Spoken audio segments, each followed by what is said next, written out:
Washington, this is VOA News.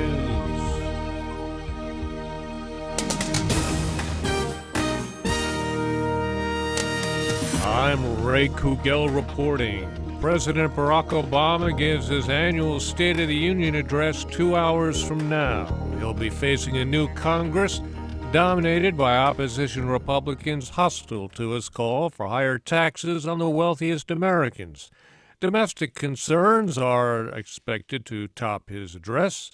VOA's Pande reports. Despite a year that was full of international challenges, President Obama has not wavered from his goal of boosting the American middle class. Former Obama advisor Larry Korb with the Center for American Progress says the U.S. leader will likely focus on domestic issues in his State of the Union speech. I think he recognized that, we got to get strong at home before we can be strong in the world. With a Republican-controlled Congress, the president's proposals to create manufacturing hubs, expand broadband access, and offer free tuition will likely run into opposition, particularly if the programs require lawmakers to sign off on more spending. Pande, the White House. VOA live coverage will begin at 1:30 Universal Time Wednesday.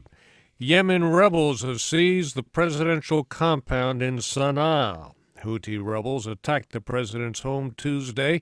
The Shiite militiamen clashed with security forces, breaking a ceasefire that was agreed to on Monday after 9 people were killed in the capital. Rebel leader Abdul Malik al-Houthi says his faction is seeking an end to corruption and totalitarianism in the country. He stopped short of calling for the government to stand down, but warned further action against it was possible. The U.S. Justice Department says 2 Yemeni nationals have been charged with conspiracy to murder American citizens abroad and provide material support to al-Qaeda.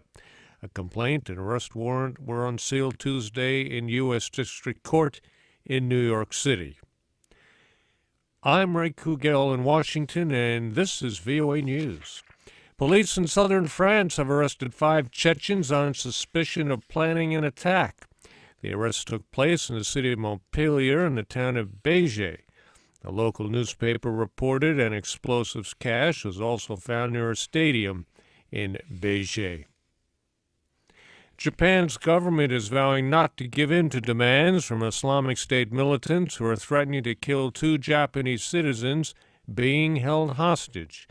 VOA's Steve Herman reports. A man clad in black and speaking with a British accent says on a video posted online that unless $200 million is paid to his group, 2 Japanese men will be executed. Just hours after the video's release, Japanese Prime Minister Shinzo Abe, on a visit to the Middle East, was defiant, issuing a strong demand for the release of the Japanese men. Speaking to reporters in Jerusalem, Mr. Abe says the demand to pay ransom in exchange for the lives of the hostages is unforgivable. The Prime Minister adds that Japan will not give in to terrorism. Steve Herman, VOA News, Bangkok. A United Nations employee who was kidnapped in the capital of the Central African Republic was released. UN and CAR officials say the woman was freed Tuesday after being kidnapped earlier in the day by gunmen believed linked to the anti-Balaka Christian militia in Bangui. Officials say the woman works for the UN peacekeeping mission. The World Bank says the economic impact of the Ebola epidemic on African economies will be lower than expected. The World Bank report says that Guinea, Liberia, and Sierra Leone will lose at least $1.6 billion this year in economic growth due to Ebola, while losses for the rest of sub-Saharan Africa could be as low as $500 million. The International Monetary Fund trimmed its global economic forecast for this year, with its chief economist saying the world faces strong and complex cross-currents. The IMF is still predicting a 3.5% advance this year and 3.7% next year, but both figures are down 0.3 of a point from the group's October projections. Ukraine claimed Tuesday the Russian forces attacked its military units fighting separatists in eastern Ukraine's Luhansk region. Ukrainian military spokesman Andrei Lysenko says that in violation of all prior agreements, Ukrainian forces were attacked by Russian armed forces in the northern part of the zone of the anti-terrorist operation. Afghan President Ashraf Ghani introduced his cabinet nominees to the parliament's lower house for a vote of confidence Tuesday.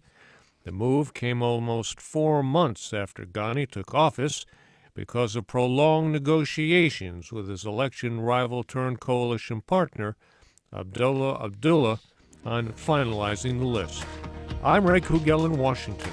That's the latest world news from VOA.